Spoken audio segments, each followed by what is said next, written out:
Friends, welcome to educational updates. కౌన్సిలింగ్కి రిలేటెడ్గా fee payment and required documents గురించి ఒక వీడియో చేశాము. ఆ వీడియో లింక్ కింద డిస్క్రిప్షన్లో ఉంది, క్లిక్ చేసి చూడండి. ఇంకైతే ఏపీ ఈసెట్ 2024కి రిలేటెడ్గా 10th అయితే మన కీ రిలీజ్ చేశారు. ఆ కీ రిలీజ్ అవడంతోనే మీ అందరికీ మీ మార్క్స్ తెలిసి ఉంటుంది. ఇంకా మీ అందరూ వెయిట్ చేసేదైతే కౌన్సిలింగ్ అండ్ ర్యాంక్ కార్డ్ కోసం మాత్రమే. మేబీ 21st కల్లా అయితే ర్యాంక్ కార్డ్ అనేది రిలీజ్ చేస్తారు. ఆర్ఎల్స్ లేట్ అయితే 1 మంత్లో కల్లా ర్యాంక్ కార్డ్ అనేది వచ్చేస్తుంది మనకు. మీ ర్యాంక్ని బట్టే ఫస్ట్ కౌన్సిలింగ్లోనే కాలేజ్లో సీట్ కన్ఫర్మ్ అయ్యేలాగా మ్యాక్సిమం ట్రై చేసుకోండి. నెక్స్ట్ కౌన్సిలింగ్ అయితే జూన్లో స్టార్ట్ అవుతుంది.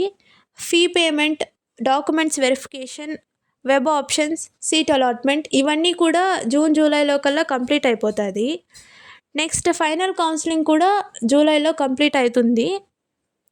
ఇంకా ఆగస్ట్లోనే మీరు మీ కాలేజెస్కి రిపోర్టింగ్ సబ్మిట్ చేయాల్సి ఉంటుంది. Okay friends, thanks. Please like, share and subscribe.